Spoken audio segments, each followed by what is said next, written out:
people hear that I moved to the UK alone at 18, they usually think, oh, you were so brave, that's so exciting, a fresh start, independence, making friends, going to university. What they don't imagine is that during the first month I cried almost every single day. And honestly, that's only part of the story. Hello everyone, welcome back to my channel. Today I will be talking about my time in the UK. I lived there for about a year, but I moved there when I was 18 all alone, and it ended up being one of the most difficult yet impactful years and times of my life. And so I wanted to tell this story for a very long time and share this story with you. Looking back, I realized that I definitely romanticized everything about Cambridge and moving abroad before going. I thought that I would go into uni, make lots of friends. I would end up uni there and become this great actress and whatnot. And that didn't exactly happen, as you know. I don't think anyone could have prepared me for what happened then. Back when I was in Portugal in high school, there was like this student university fair, and I found out this institution that basically helped people go to the UK and help them with their exams and their papers so they could be able to go to study in the UK. I wanted to study drama. Basically, I moved to Cambridge at 18 all alone. The only person that I knew was my roommate because I had met her prior before going to the UK. I moved to Cambridge where I went to study my year zero because I dropped out of high school earlier because I was romanticizing everything about Cambridge. I already had Cambridge in the back of my mind. I already knew I was going there. So instead of going straight to uni, I ended up doing my year zero, and the plan was to do my year zero, go into uni there, and my uni, and then become this great actress. Obviously that didn't happen. The reality of moving hit me almost immediately because as soon as I said goodbye to my parents and I was boarding the plane, I was already crying. I went there a few weeks before uni started, so I was like jobless, friendless, structureless, everything less. And I cried almost every single day, including the day of my birthday, because my roommate turned out to not be a great roommate, which I can do a story time if you want to, another time.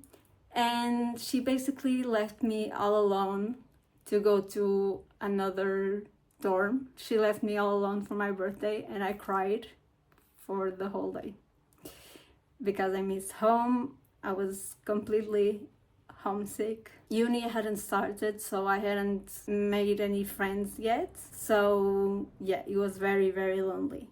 And that's the thing they don't tell you about moving somewhere else, is that the first couple of weeks, even months, you don't really get to meet a lot of people, or at least bond and connect with that people, because even though you know people, doesn't exactly mean you will bond with them. So back home and even in Cambridge, everyone else around me seemed so excited about the next chapter, and I finally understood the big step that I just had made, and I was terrified. Eventually, I found a job at Levi's. I worked there for a couple of months because I was a winter temporary employee.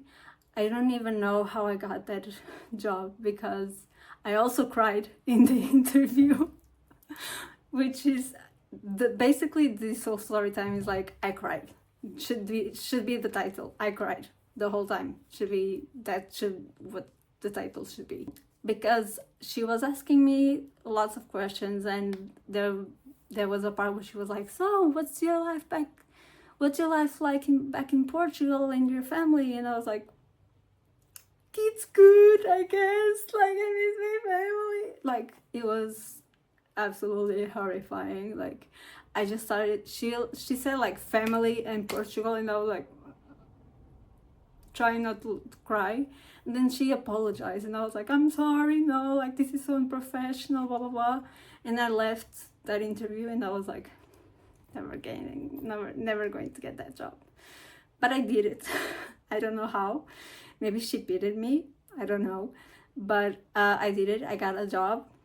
Eventually, I started uni as well, so I started making friends. A lot of Portuguese people, because when you move abroad, you tend to bond with people from your own culture. I was already diagnosed with depression back then, but then I developed a really big fear of being hit by a car and not being able to have someone with me in the hospital. I know it sounds super irrational and super like dramatic, but that was my reality. Like for almost a year, that became my reality. If I get hit by a car and I go to the hospital, because the hospital was also very far away. So in my head, I was like, all my friends have jobs, all my friends have uni.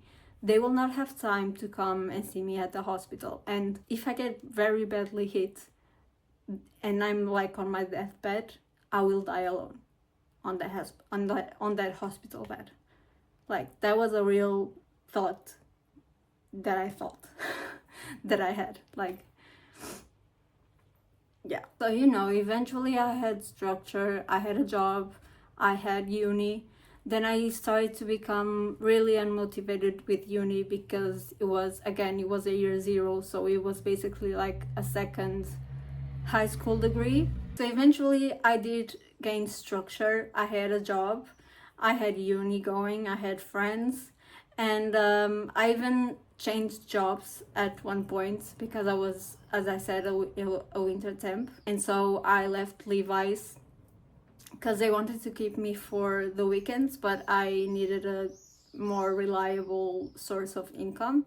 And so I changed jobs and I got into Topshop, RIP, if you know, you know. But eventually with time, I became very, very unmotivated with uni because since it was a year zero, because I had dropped off high school, it was basically like a second high school. And I wasn't really learning a lot of what I thought I was going to be learning, which would be like theater, drama, because remember I went there to study drama, right? But because it was a year zero, I was learning like economics, graphic design, like a lot of different things. And like I'm really bad at math and everything of that sort. And so I hated economics and I became very motivated with the school. And so I just focused my time on picking up shifts at work. And then came the phone call I'll never forget. My grandmother on my dad's side had been in the hospital for about 2 months now. And I remember waking up one morning with a call from my mom telling me that unfortunately she had passed away. And I was so sad that I kind of went into shock because I hadn't seen my grandmother in 2 months. So I kind of went into shock, and my mom was crying and I was trying to comfort my mom and everything, saying like, oh, she was sick, it eventually had to happen, blah blah blah, like trying to calm her down.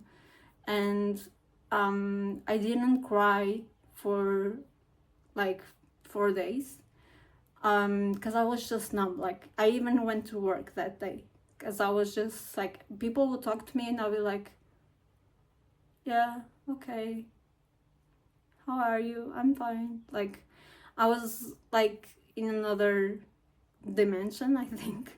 And then 4 days in, I woke up one day and I just started sobbing from nowhere. And I knew like that was the grief that I finally, my body was finally displaying the grief that I've been holding up all this time. And so I called up work and I told them that I just got the news. I didn't tell them she had passed away 4 days ago. I told them that I just got on the news because I figured that they would find it weird because I went to work and they wouldn't understand like it was a great thing. And also because I wasn't able to go to her funeral. I think that was the thing that hurt me the most because I couldn't afford a plane ticket home with such short notice, and so did my parents.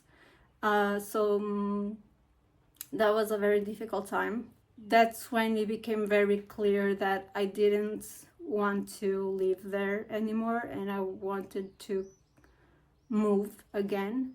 At the time, I was thinking the obvious choice was going to London because I liked the UK and I liked the people there in general. But I wanted to still pursue my dream of acting, and London is famous for the arts and everything, so I thought the obvious choice was London. But then I came back home for the summer and I felt comfortable once again, and I decided I couldn't move again because I didn't have the bravery that I once did. So when people ask me what the UK taught me, I don't talk about the places I visited or the things that I bought. I talk about my resilience. I learned that independence isn't always glamorous. Sometimes it's lonely. Sometimes it's painful. Sometimes it's having to keep going when you don't really want to.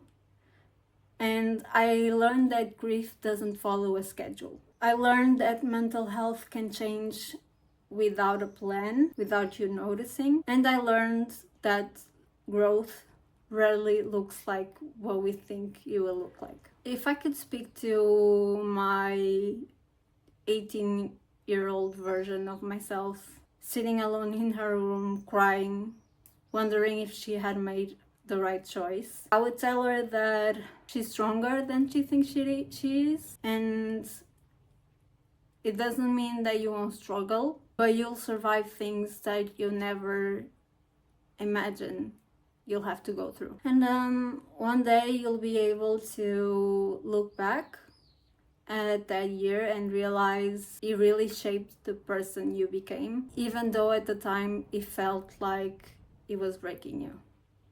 So if you're thinking of moving out, don't let this video discourage you, okay? Even though I didn't have the best of the experiences I could have had, it doesn't mean that you won't have the best experience. And I still encourage people to decide to move out if they can, because again, you learn a lot, you grow a lot, and I became a completely different person because of it.